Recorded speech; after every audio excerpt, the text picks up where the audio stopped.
Hello guys, this is शांत। नाम तो सुना ही होगा। আজ আমি আপনাদের মাঝে এমন একটি ইন্টারেস্টিং ভিডিও নিয়ে চলে এসেছি। ভিডিওটি হলো ঢাকা রেলওয়ে। এই রেলওয়েটি নিয়ে নতুন করে কিছু বলার নেই। আপনারা সবাই জানেন এটি একটি ব্যয়বহুল যানবাহন। যে যানবাহনে কোটি কোটি টাকা খরচ করে মানুষের সুবিধার্থে প্রধানমন্ত্রী শেখ হাসিনা এই ব্যয়বহুল কাজটি সম্পূর্ণ করে। এই রেলওয়ের কারণে আমাদের ঢাকা জ্যামের পরিস্থিতি মানুষকে আর পোহাতে হয় না।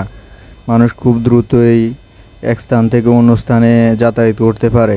তো আমার কাজিন অনেক দিন ধরে আমার বলছিল যে মেট্রো রেলে ওঠার কথা। তখন আমি অতটা করি নাই, বিজি ছিলাম, এই জন্য সময় পাইনি। কিন্তু আজকে একটু ফ্রি হলাম, তাই ভাবলাম একটু গিয়ে মেট্রো রেলটা দেখে আসি। সুন্দর বাংলাদেশের সুন্দর জিনিস দেখতে উপভোগ করতে খুব ভালোই লাগে। তবে ওইখানে গিয়ে এক নতুন অভিজ্ঞতা হলো, বিভিন্ন জিনিস দেখলাম, ভিন্ন এক অভিজ্ঞতা হলো। তো আপনারা আমাদের সাথে থাকুন, ভিডিওটি না টেনে শেষ পর্যন্ত দেখুন। আমরা ভিডিওর মাধ্যমে কতটুকু তুলে ধরতে পারি মেট্রো রেলের সৌন্দর্যটা এবং মেট্রো রেলের যেসব অসুবিধাগুলো আছে ওগুলো তুলে ধরতে পারি। তো দেরি না করে আমি আর আমার কাজিন চলে আসলাম মেট্রো রেলে মতিঝিল।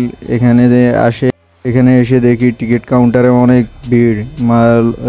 দেরি হয়ে গেছে আমাদের আসতে, তাই দেরি না করে কাউন্টারে দাঁড়িয়ে টিকিটটা নিয়ে নিলাম আমি আর আমার কাজিন। টিকিটটা নিয়ে সোজা চলে গেলাম রেলওয়ের উদ্দেশ্যে।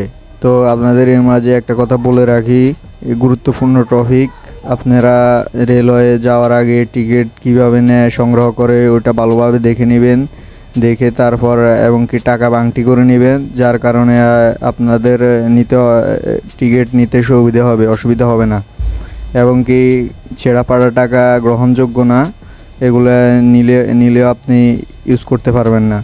ঠিক আছে, দেখুন আমি নিয়ে নিচ্ছি 2টা কার্ড আমি আর আমার কাজিনের জন্য। আমরা ট্রেনের জন্য অপেক্ষা করতেছি, ট্রেন আসতেছে। এই যে আসলে আমরা ট্রেনে উঠে যাব মেট্রো রেল। এই যে দেখার মাঝে দাঁড়িয়ে একটু ভিডিও করে নিলাম।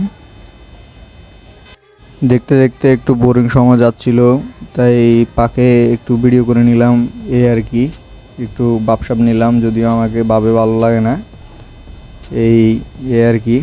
এই যে ভিতরে পুরোটাই ফাঁকা, যদিও দেখা যাচ্ছে, কিন্তু মেট্রো রেলের ভিতরে অনেক মানুষ দেখতে পারতেছেন। একবারে পাবলিক বাসের মতো দাঁড়িয়ে দাঁড়িয়ে যেতে হচ্ছে আমাদের। আর কি, একটু কষ্টকর, কিন্তু হাজারো কষ্টের মাঝে অবশ্যই কৃষ্ট আছে। এই যে 1000 টাকার ভিউ দেখে আমার হাজারো এত কষ্টের লাইন ধরে দাঁড়িয়ে দাঁড়িয়ে যাওয়া, সব কিছু এক নিমিষে শেষ হয়ে গেছে। সো গাইস, আর বেশি কিছু বলবো না। এই ছিল আমাদের জার্নি। আমরা আমাদের গন্তব্যে পৌঁছে গেলাম এবং কি এখানে সমাপ্ত।